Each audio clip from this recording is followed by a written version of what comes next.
Itu ada 3 nih yang secara umum ya, reksadana reksadana saham, reksadana pendapatan tetap atau obligasi, sama reksadana pasar uang. Bedanya apa? Bedanya kalau reksadana saham itu uang yang dikumpulkan itu diinvestasikan di instrumen saham. Oh iya, perusahaan-perusahaan itulah. Betul. Yang udah IPO kan? Iya.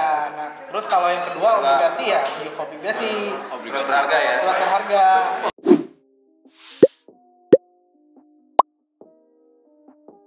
Oke, masih bersama Wildan di sini. Ya, Wildan di sini kan bridging-nya.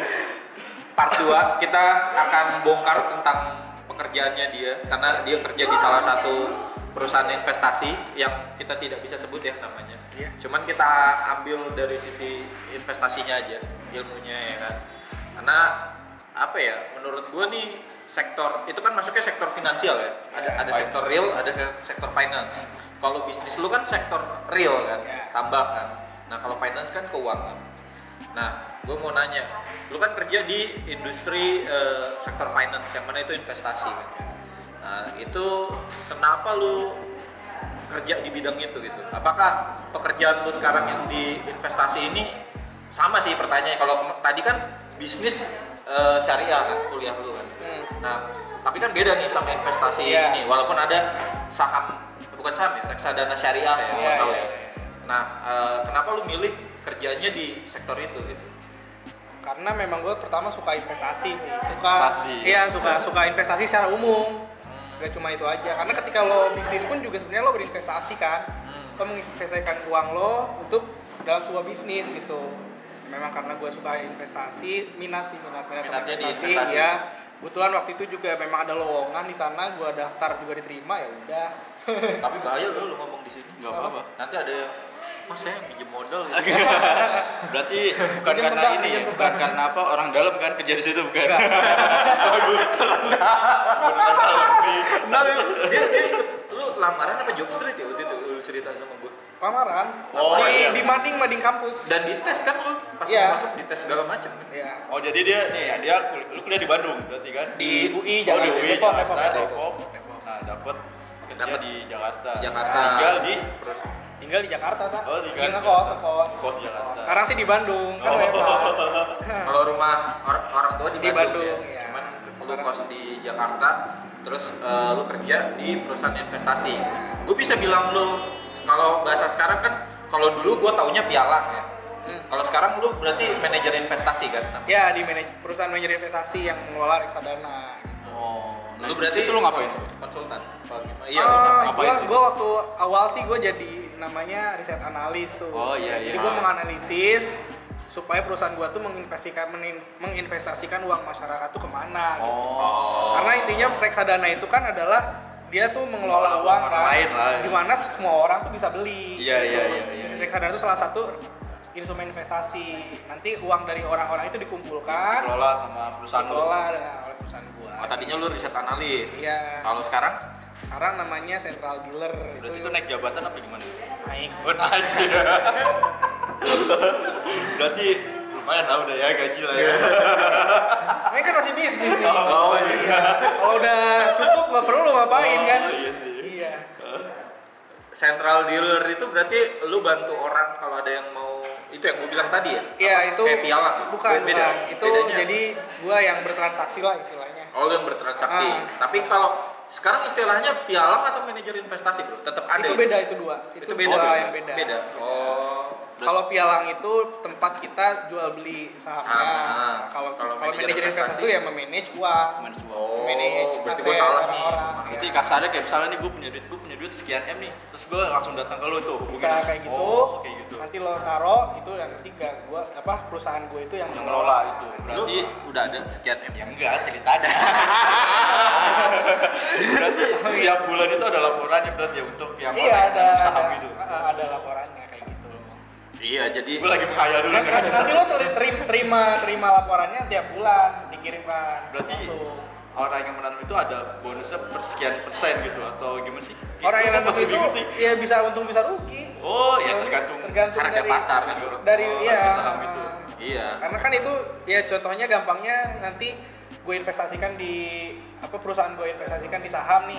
Ternyata kayak sekarang harga saham turun ya otomatis lo juga ikut rugi dong. Jatuhnya kasar kayak judi secara ilegal ya, kayak nggak gitu nggak sih, kayak jatuh kayak untung-untungan gitu. Lu nanam duit segini, nah itu dia dia. untung kayak gitu. Itu kalau judi kan nggak ada basisnya tuh. Iya. Nah, ini bedanya kita punya produk. Ada analisisnya. Iya. Ada analisisnya. Nah kalau misalnya kayak gue nanam modal terus gue mengalami kerugian, nah gue itu bisa komplain ke lu nya nggak atau? Enggak. Oh, berarti karena itu kan memang resiko gue lah ya. Iya, udah resiko investasi itu. Dan itu juga jelas, itu kan sekarang tuh diatur banget ya sama OJK. Oh iya benar. Itu udah jelas. Ketika lo mau beli pun kita perusahaan manajer investasi itu harus tahu profil resiko lo tuh seperti apa. Ketika memang profil resiko lo itu rendah, artinya lo nggak bisa terima kerugian, terima resiko besar, itu nggak disarankan untuk masuk bahkan. Iya. Tapi lu suggest juga kan? Ya. Ngasih saran nih ke calon investor kan. Misal marketing lah itu. Oh, marketing. Bukan lu ya. Kalau lu job desk-nya tuh berarti cuman jadi udah ya gue di dalam perusahaan ini ya gue yang jual belinya gitu. Oh, kalau yang jalanin lah ya. Iya, yang jalanin. Kalau misalnya ada perintah nih, misalnya gue investor, gue mau jual dong sahamnya gitu. Berarti investor juga nggak bisa kayak gitu karena memang ada yang ya itulah fungsinya manajer investasi kan. Dia tuh mempercayakan sama manajer investasi gitu. Nah, yang mengaturnya namanya manajer portofolio. Jadi gue terima perintah dari manajer portofolio supaya manajer portofolio berhubungan sama manajer investasi gitu. Iya, manajer investasi itu perusahaannya. Yang mengelola di dalamnya manajer portofolio. Nah, manajer portofolio ini nanti dia akan mengatur beli sahamnya itu apa aja, terus proporsinya itu apa aja, segimana. Nah, habis itu kasih tahu ke gue, nanti gue yang eksekusi kayak gitu. Ada minimalnya nggak sih? Kayak misalnya gue mau investasi nih harus berapa? Harus kayak gimana gitu? Enggak, 100.000 kok sekarang. Bisa gitu ya?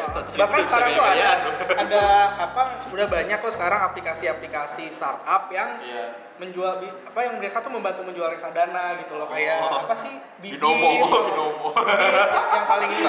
Binomo bukan? Gue tahu Bibit. Terus Bareksa. Nah, kayak yang paling terkenal Bareksa. Kalau Bibit memang baru. Kayak gitu-gitu. Cuman yang gua tahu nih bocoran ya, maksudnya lu juga ada invest juga kan di situ. Ya karena gue tiap hari ngeliatin naik turunnya harga saham kan. Ada keinginan juga. Iya loh. Kan memang dari awal juga memang suka investasi kan. Jadi sekalian lah di situ. Nah, setahu gue kan gue pernah ngobrol sama orang yang main saham nih. Katanya sih lu kalau mau main saham lu harus ada kayak semacam pendamping gitu. Bener sih, kayak apa pendamping yang lu ngeliatin ini nih, cek harga saham, dan di saat saham naik lu harus kayak kasarnya kayak calo gitu. Emang ya, ada itu kayak gitu. Yang tadi gue bilang ya, mungkin yang dimaksud adalah perusahaan manajemen investasinya itu. Enggak sih, maksudnya kalau misalkan lo mau sekarang tuh udah gampang banget kok kalau mau lo beli saham. Nggak harus. Jadi gampang banget sekarang. Iya, dulu mungkin zaman dulu. Iya, itu zaman dulu mungkin karena sekarang kan udah full digital ya. Terus kayak udah nggak perlu lagi lah kayak gitu. Jadi kita pun sendiri sebenarnya udah bisa. Misalkan nih sekarang nih lo bikin rekening, istilahnya namanya rekening sekuritas. Oh iya. Jadi lo bikin rekening sekuritas, udah lo langsung bisa transaksi di sana. Langsung lo bisa langsung beli saham. Kalau dulu itu ya orang pendampingnya kan namanya pialang. Ya sekarang tuh masih ada namanya pialang, itu perusahaan sekuritas tuh pialang sebetulnya. Nanti tuh dia bakal ngasih riset, ngasih insight nih lo. Ini lo saham-saham ini tuh analisisnya seperti ini lo gitu. Karena lo kan sebagai investor juga nggak ngasih lah, sembarangan gitu. Mungkin ada kegiatan lain di mana lo nggak harus mantau terus ya. Pertama nggak harus mantau, dan lo nggak bisa analisis tiap company gitu, tiap perusahaan yang tercatat di sana. Kayak contohnya Telkom nih gitu. Kan kalau misalkan itu lo kalau harus analisis sendiri kan ribet kan, lo buka laporan keuangannya, lo baca semua gitu. Nah, si pialang ini, perusahaan sekuritas ini udah membuatkan itu dalam bentuk portofolio. Laporan riset. Laporan riset. Ya. Lo tinggal baca itu, ketika memang lo tertarik beli. Beli. Ya. Makanya perusahaannya lu kan yang sekarang jadi kayak pialang itu. Nah, enggak, kalau itu ada namanya sekuritas. Oh, beda lagi. Iya, kalau kita tuh sebetulnya kliennya sekuritas, kita tuh bertransaksi juga di sekuritas itu. Jadi kalau diibaratin nih, ini juga gue baru lihat di Instagramnya IDX ya. Ya, IDX. Ya, IDX tuh maksudnya bursa efek tuh ibaratnya mall. Oke. Sekuritas ini secara simpel ya. Iya. Terus perusahaan sekuritas itu ibarat toko-tokonya, tenan-tenannya, merchantnya. Ya, yang ada produknya tuh di dia. Iya, dia penjualnya. Nah, kalau misalkan sahamnya itu adalah produk yang dijualnya. Iya. Gitu. Nah, kalau lu? Kalau gua sebagai pembeli. Oh, lu pembeli? Gua adalah orang yang datang ke mall itu. Datang ke mall itu buat perusahaan lu. Perusahaan gua membawa uang investor, gua membawa uang masyarakat untuk dikelola. Berarti yang menghimpun dananya di perusahaan lu? Iya. Tapi itu diawasin juga kan sama otoritas jasa keuangan. Betul, diawasin. Sebetulnya kan lo sendiri pun bisa beli saham kan? Bisa. Iya, bisa beli dan jual saham. Tapi ketika lo misalkan mau investasi tapi lo gue malas nih belajarin saham, gue malas ngeliatinnya kayak gitu-gitu. Lah, lo bisa menyerahkan investasi lo kepada manajer investasi biar nanti manajer investasi yang mengelola uang lo gitu. Iya. Itulah perusahaan gua. Iya. Tapi kalau misalnya gue mau invest personal, ya lewat lu aja kan, kalau perusahaan bisa ya juga. Boleh. Bisa juga. Kan gue nggak tahu nih, saya gue bro nih ya ngeliat grafik tuh baru waduh naik turun pusing bro. Makanya gue banyak kayak gitu kan, itulah muncul perusahaan-perusahaan namanya manajer investasi. Iya. Di mana dana orang-orang yang mempunyai keresahan seperti lu itu dikumpulkan dan dikelola. Tapi itu lu monitoringnya tiap hari juga? Iya, tiap hari. Nggak 24 jam juga kan? Nggak 24 jam, karena kan bukanya cuma dari jam 9 sampai jam 5. Oh iya, benar. Iya, sampai jam 4. Iya, ada jamnya kan? Kayak di Wall Street juga gitu kan? Iya. Wall Street. Oke. Pada tutup, ketika tutup udah. Kalau misalkan buka 24 jam, nggak bisa tidur dong bro perusahaan. Liatin, Iya, takut duitnya hilang ya kan? Investasi terakhir, jadi gue nonton di film Wolf of the Wall Street nih, ya kan? Wah, kita deadline nih, pokoknya jam 4 ya kan, terakhir penutupan. Bang, udah party. Udah sama itu lagi. Udah bisa apa lagi ya kan? Selesai memang. Gila sih. Gua excited sih. Sebenarnya pengen juga nyoba, cuman ya itu takutnya sih. Kebanyakan orang takutnya kayak saham gitu kayak ya itu kayak misalnya main judi gitu sih ya takutnya. Nah, ya itu karena memang udah terasosiasinya banyak yang kayak gitu. Iya, banyak kayak gitu kan. Karena memang sebetulnya kalau gini sih di saham tuh kan gak semua perusahaan tuh memang mengalami untung atau gimana? Iya. Terus gak semua perusahaan tuh juga memang ya tadi bisa memberikan keuntungan, maksudnya beroperasi secara bagus. Nah, banyak spekulan-spekulan yang membeli perusahaan-perusahaan tuh yang sebenarnya nggak kredibel. Ya, bukan nggak kredibel, semuanya yang di bursa efek tuh pasti kredibel. Yang kinerjanya itu kurang baik. Kinerjanya ya namanya bisnis kan bisa bagus bisa enggak kan, bisa rugi. Nah, gitu. Ya, yang beli perusahaan seperti itulah biasanya yang rugi. Sebenarnya kayak gitu itu gue pernah baca kan kayak di suatu universitas swasta itu setiap mahasiswa itu diwajibin buat beli saham saya. Pernah ada yang jurusan itu karena emang udah ada sih. Cuma kayaknya sih yang gue setuju sih dengan yang gue tahu itu masalahnya nggak semua universitas mengajarkan itu karena ya mungkin takut kayak rugi atau gimana kayak gitu. Sebenarnya kan sekarang tuh bahkan dengan 100.000 pun lo bisa kan? Ya artinya nggak ketika rugi pun ya sebatas 100.000 itu gitu. Ya belajar lah. Iya belajar. Itu kalau menurut gue sih bagus kalau memang ada. Gue punya teman di Bakri University jurusannya investasi. Gue baru inget tuh punya temen itu makanya. Ada yang investasi. Ada jurusannya manajemen investasi. Wih, keren. Dan gue tanya juga gitu, orang tuanya bahkan dia ya personal trader. Iya. Nggak harus perusahaan juga kan sebenarnya. Perusahaan. Nah ini biasanya untuk yang investasi dulu ini, dia ini bisa memilih perusahaan nggak atau emang enggak? Berarti emang karena lo mempercayakan uang lo. Manajer investasi. Jadi lo punya uang, lo ingin misalkan ya gampangnya membeli saham, lo punya dua pilihan.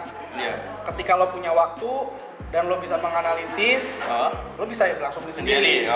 Ketika lo nggak ada waktu dan lo juga ada keterbatasan kemampuan analisisnya, maksudnya lo bukan dari background keuangan, lo bisa titipkan uang lo di perusahaan investasi biar perusahaan investasi yang nanti yang memikir semuanya gitu. Lo tinggal terima jadi. Berarti emang kayak gue investor misalnya, gue mau nitip ke lu nih, nah gue maunya di saham yang ini ya karena soalnya udah kredibel nih, udah pasti profit, nggak bisa gitu. Nggak bisa kayak gitu. tapi gue sebagai perusahaan manajer investasi, mereka pun pasti yang terbaik lah. Produk-produknya tuh juga bisa dibikin spesifik gitu loh. Kayak misalkan reksadana yang khusus buat beli saham-saham yang ada indeksnya tuh namanya indeks 30.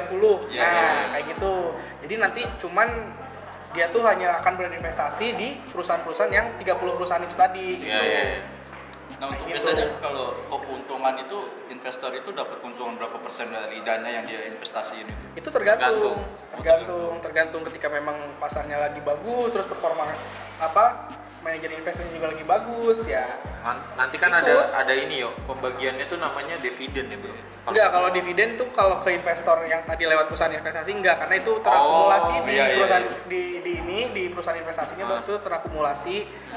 Nah, itulah jadi nanti nilai kelolaan yang lo tanam di gua tuh ikut berkembang. Sistemnya terikat nggak, maksudnya kayak berapa tahun atau enggak ada? Lo bisa masuk, bisa beli kapan aja, bisa jual kapan aja. Tapi lo nggak bisa balikin modal. Misal gue invest ini, gue minta balik sama hal. Nggak bisa, gua pun nggak boleh menjanjikan keuntungan. Iya. Karena memang itu tadi, makanya ketika lo mau berinvestasi di gak mau rugi. Orang awam kan mikirnya, gue investasi pasti gue untung, kan mikirnya gitu kan. Itu tadi, makanya OJK mengharuskan namanya tuh KYC, Know Your Customer. Gue harus tahu dulu nih Customer lo tipikalnya kayak gimana. Iya, ketika memang lo nggak suka dengan kerugian, misalkan untung, lebih baik nggak usah gitu. Lebih baik nggak usah, memang kayak gitu ya, nggak usah. Tapi aja lain, iya, deposito aja udah. Gitu. Cuman kan gini bro, itu kan kalau misalnya case-nya reksadana biasa kan, lu pernah denger gak? Gue yang tahu, gue sih karena sering lihat bahasannya Radit masalah finansial ya. Oh iya. Kan ada reksadana yang seperti itu, yang lu gambarkan tadi, yang mana tingkat resikonya juga lumayan, sama reksadana pendapatan tetap. Betul. Nah kalau pendapatan tetap itu berarti bisa diinikan dong. Itu nama aja. Nilai. Namanya. Tapi itu nggak bisa dijamin juga. Nggak bisa dijamin juga. Kayak misalnya gue. Pendapatan tetap tuh ini loh. Jadi kita bakal menginvestasikan duit lo. Iya, dari pendapatan gue kan nih. Bukan, pendapatan tetap tuh kan ada reksadana tuh ada 3 nih yang secara umum ya. Reksadana saham, reksadana pendapatan tetap atau obligasi, sama reksadana pasar uang. Bedanya apa? Bedanya kalau reksadana saham itu uang yang dikumpulkan itu diinvestasikan di instrumen saham. Oh iya, perusahaan-perusahaan itulah. Betul. Yang udah IPO kan. Iya. Nah, terus kalau yang kedua obligasi ya, obligasi. Surat berharga ya. Surat berharga. Pemerintah berarti kebanyakan. Pemerintah ada, swasta juga ada, corporate juga ada. Itu pendapatan tetap tuh itu sebetulnya. Kenapa disebut pendapatan tetap? Karena kan mereka kasih bunga tiap bulan. Itu pasti. Itu udah pasti bunganya kan. Tapi kalau ada kayak case-case tertentu nih kayak pandemi atau apa, berpengaruh nggak? Berpengaruh, karena itu kan ada pemeringkatnya juga tuh. Berarti nggak tetap dong? Iya memang. Goyang-goyang. Makanya itu nama doang. Terus yang ketiga tadi apa? Pasar uang. Pasar uang itu adalah ya ke deposito biasanya. Produk-produk bank berarti ya? Pasar uang itu definisinya tuh deposito atau obligasi yang jatuh temponya di bawah 1 tahun. Produk bank? Iya, produk bank. Jadi gini deh, kalau misalkan lu punya uang nih 10 juta, lu bisa dong beli masukin deposito. Iya, benar. Dapat bunga misalkan, ya gue nggak tahu sekarang berapa. Misalkan 5%, 4%, katakanlah 4%. Tapi kan 1 tahun baru bisa diambil kan? Enggak, itu kan 3 bulan pun bisa, cuman per tahunnya ya 4%. Oh iya, akumulasinya 4% setahun, sebulan pun bisa. Nah kalau misalkan 0, itu katakan lo punya uang 10 juta. Kalau misalkan nih lo punya uang 10 miliar. Amin ya Allah. Semakin gede uang lo yang ditanam ya udah. Ketika lo datang ke bank lo punya bargaining power. Karena gue nggak mau kalau 5%. Ngapain sih 5%? Mending masa gue 10 juta sama uangnya juga kan pasti diputer sama bank untuk kredit kan. Iya, maksudnya semakin besar duit lo kan juga bisa ada bargaining power ke bank kan. Nah terus gue nggak mau tuh 4%, mungkin bisa jadi bank ngasih 6% tuh lebih tinggi. Nah gunanya si reksadana pasar uang itu ngumpulin uang orang-orang tadi. Setelah banyak mereka kan bisa dapat return yang lebih besar dong. Iya. Jadi teman-teman itu ya pelajarannya. Gue nggak bisa merangkum, tapi nanti di video pasti ketahuan. Pasti ada gue. Reksadana saham, pendapatan tetap, yang ternyata itu obligasi, gue baru tahu nih. Sama yang ketiga pasar uang. Gue pikir tadinya duitnya dipasarin gimana ya kan? Itu itunya Radit udah banyak dibahas lah. Iya, kalau masih bingung bisa ke sana. Nggak lihat itu bagus juga. Yang bahasan yang lama-lamanya sih. Maksudnya yang sekarang ini kan Radit bilang ya kalau lu mau aman, resikonya nggak tinggi ya resiko reksadana pendapatan tetap aja karena kan pasti kan. Cuman kan berarti nggak konstan juga karena ada faktor-faktor yang mempengaruhi. Cuman yang bisa dipastikan nih apa bunganya aja pasti dapat atau gimana? Yang dipastikan itu adalah si reksadana ini itu bakal nerima bunga itu yang pasti. Iya, pasti bunganya. Tapi harga obligasinya itu naik turun. Oh. Nah, gitu. Kalau misalnya gini, tiba-tiba nih obligasinya nilainya turun parah. 50.000. Iya, bunganya tuh nggak nutup buat itu, ya rugi. Oh iya. Iya kan? Bunganya nggak nutup untuk bayarin modalnya supaya balik ya. Jadi penurunan nilai obligasinya itu lebih tinggi dari bunga yang diterima. Oh iya. Rugi dong. Rugi. Kita bisa rugi. Tapi kan bisa naik lagi kan kalau kita sabar nih misalnya. Bisa naik lagi. Ya kalau mau yang itu ya maksudnya jangan diambil dulu, biarin aja. Iya. Karena memang kalau jangka panjang ya kayak itu tadi kan terima bunga diakumulasi kan bertambah dong. Iya, ibaratnya gini, yaudah itu anggaplah uang hilang, tapi kan nanti bunganya dapat terus. Kalau memang udah balik nih nilainya, yaudah jual aja seininya, kan bonus lah itu. Ya kalau lo ngejar cuman sampai balik doang, ngapain diinvestasiin, taruh aja kan.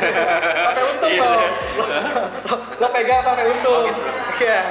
Saya kan bukan angel investor, saya mau masih bekerja operasional, makanya saya mau invest tapi lewat Anda. Oh gitu. Sebenarnya sih pengen lewat saudara gue, cuma males ya.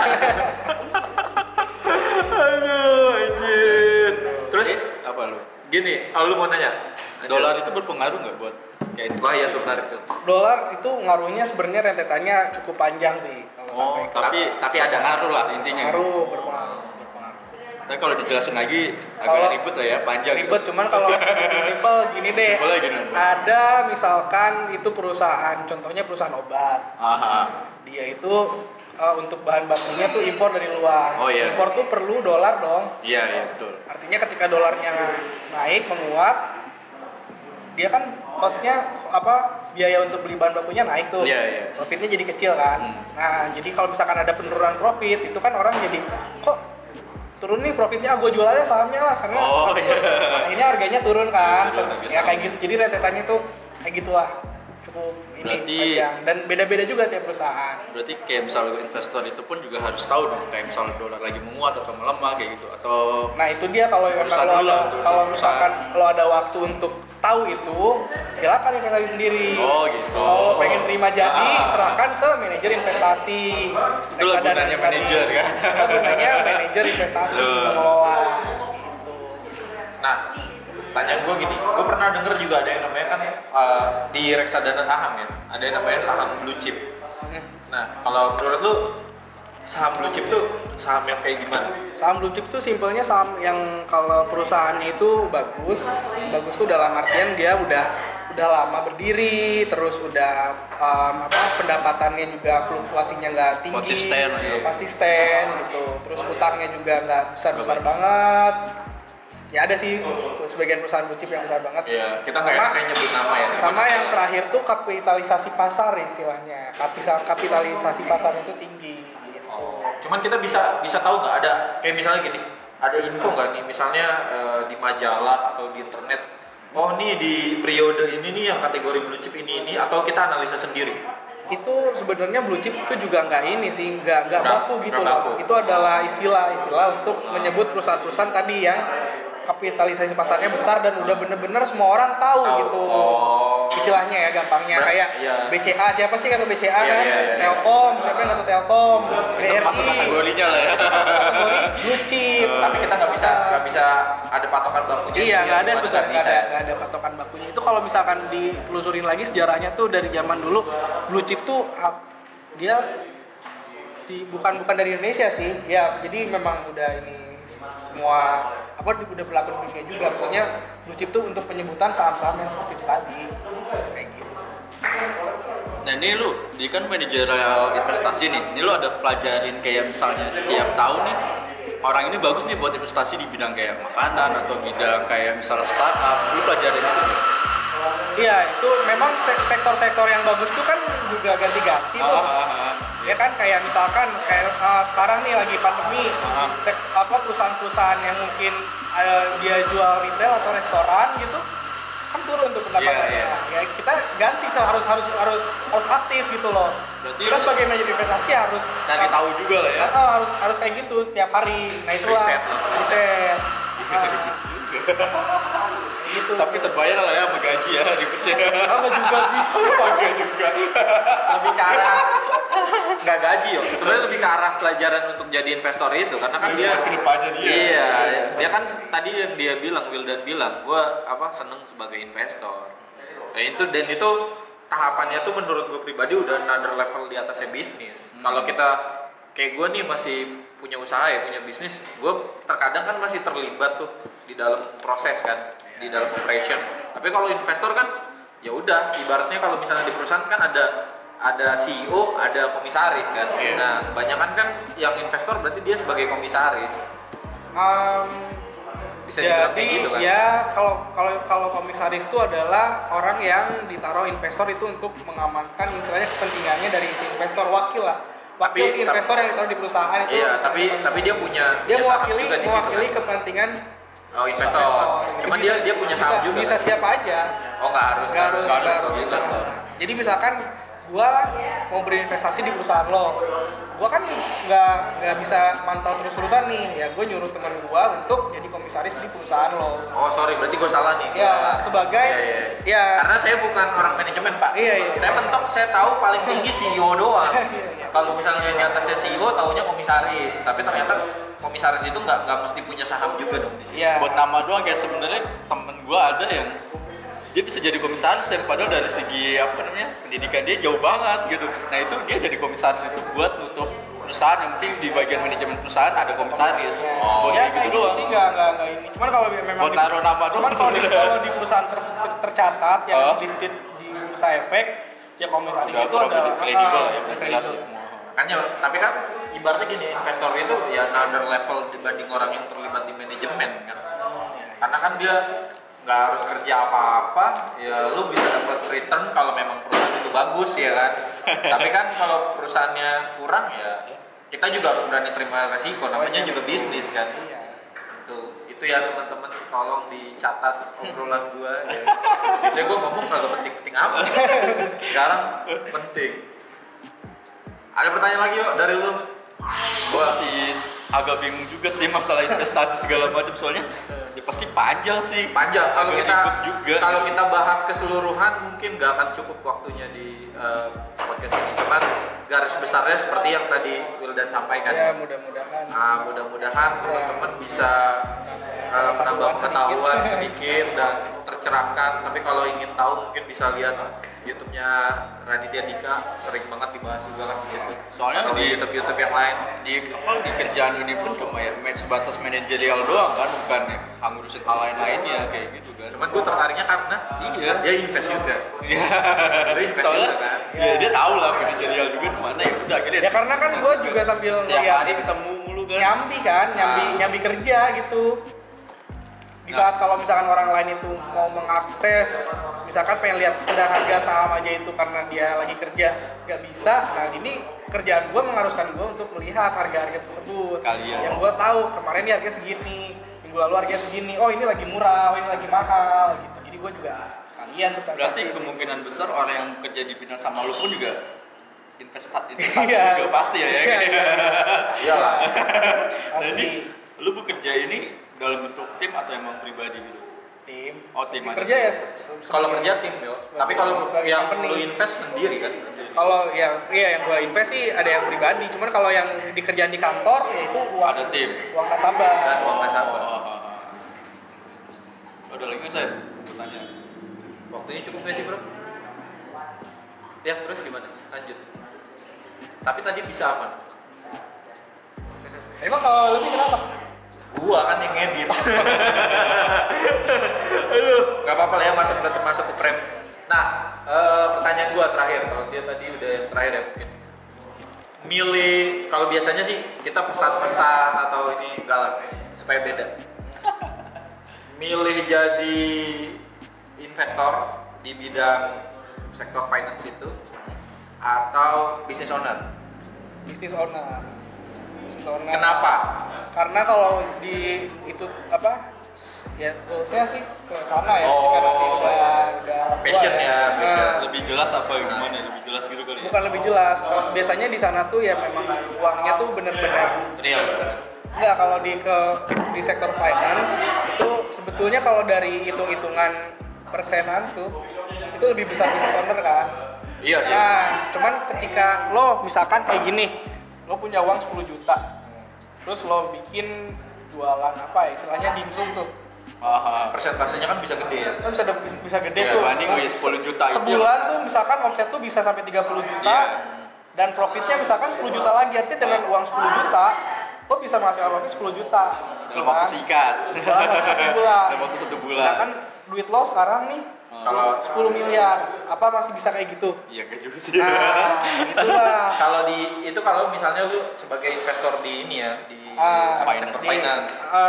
Tapi tergantung juga bro, kadang kan juga ada orang yang usahanya juga udah jalan, ya udahlah ini duit nganggur, gue taruh situ aja. Itu tujuan gue seperti itu. Jadi sekarang gue lebih fokus ke yang pengennya Real, sih ke sektor bisnis real. real, gue Ya, akumulasi real. dari situ. Nah, setelah Nanti diakumulasi baru gue penghasilannya masukkan ke finance. kayak gitu. Itu ya teman-teman, itu adalah nanti gue tulis nih bro judulnya tutorial cara jadi kaya. Jangan. Tapi orangnya belum kaya yang ngomong gimana dong? Apa?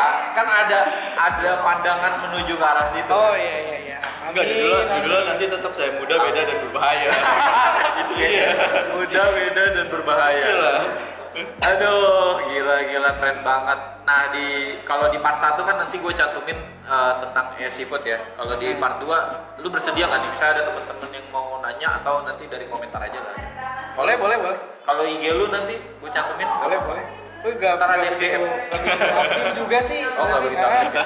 Tapi nggak apa-apa ya. Lumayan nambah follower bro. Iya, nggak masalah. Ya kan? Nggak masalah. Nah, jadi nanti teman-teman yang mau nanya, misalnya ada yang di komen. ngerti bisa di komen atau nanti gue cantumin aja ya IG-nya di bawah ini. Udah dari gue mungkin itu. Ada tambahan lagi? Dari gua udah sih kayaknya agak pusing juga gua bahas duit yang banyak banget nggak kelihatan. Kita bro. Iya, duit orang tapi ya. Duit orang. Oke, itu aja mungkin sekian.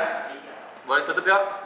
Ya untuk kali ini ya mungkin adalah itu aja, sekian dan terima kasih ya, pokoknya follow IG kita Ya. buat Yuda samhan.aufar. dan jangan lupa follow IG Jualan Laptop ID dan subscribe Jualan Laptop ID.